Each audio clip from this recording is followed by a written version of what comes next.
Hey guys, Charles here, 23 years old living in Finland for the past 2 years now.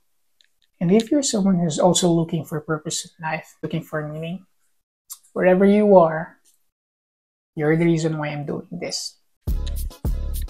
Pero, sana all. So today, pag-uusapan natin kung paano ba talaga gumagana ang buhay dito sa Finland. Kasi honestly, may mga bagay na hindi ko rin alam before I moved here.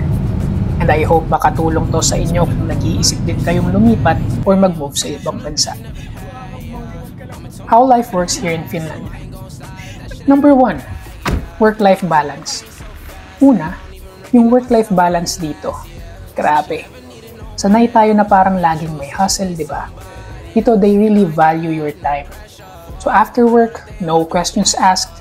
You're free to enjoy your day. Walang parang guilt na, uy, may trabaho pa akong dapat gawin. You actually get to live and relax, which honestly, I had a hard time adjusting to. Pero once you get the hang of it, sobrang saya.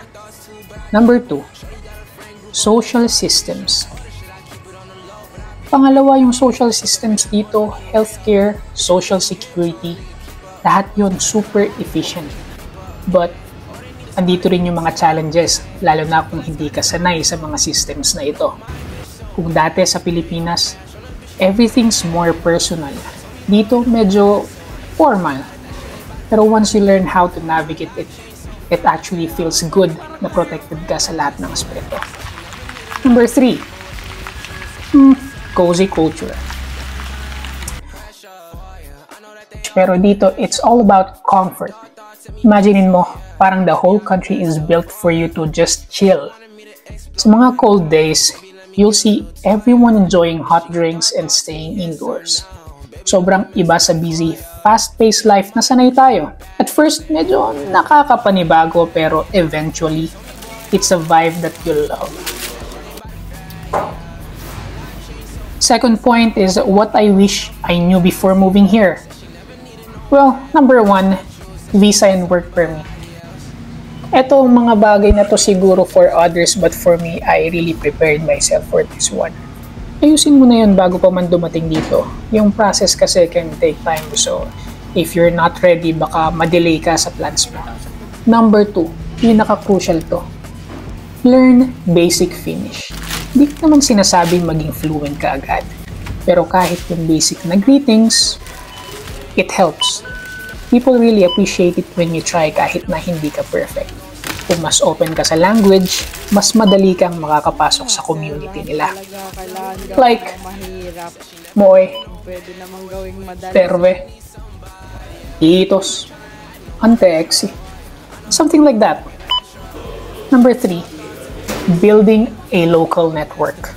Lastly, makikipagkilala ka sa mga locals. Hindi ibig sabihin nito na you need to have a big group of friends agad. But it's important to start building your local network. Kung gusto mong mag-settle dito, having even just a few local connections can make a big difference. So nandito na tayo sa pinakahuling punto, mistakes people make. Number 1, not being ready for the costs.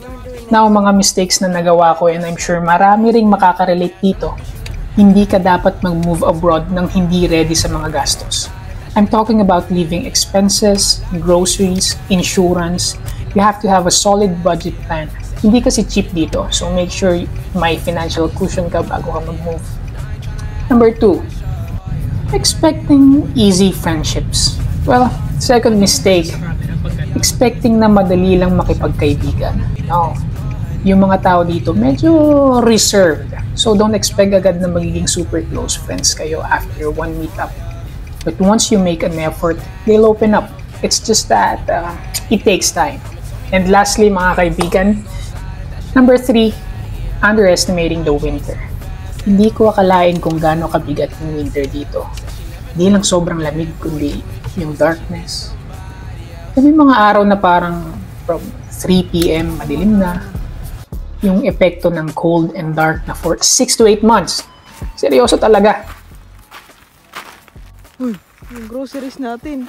Gago. Groceries pala namin. Tanga naman to.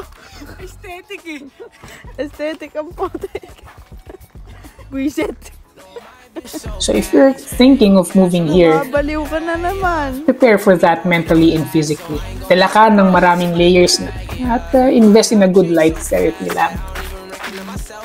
Ganun pala. So yun lang guys, sana makatulong to sa mga plano ninyong mag-move abroad or kung nandyan na kayo at nag-iisip kung ano mga challenges ang darating. Ang pinaka-importante, don't be afraid to make mistakes and learn as you go. We're all figuring it out and you're not alone in this journey. Let's keep pushing forward together. And yeah, thanks for watching and let's reflect from today's vlog. Naman yun, boy. Sakto, 5 minutes and 50 ang galing. May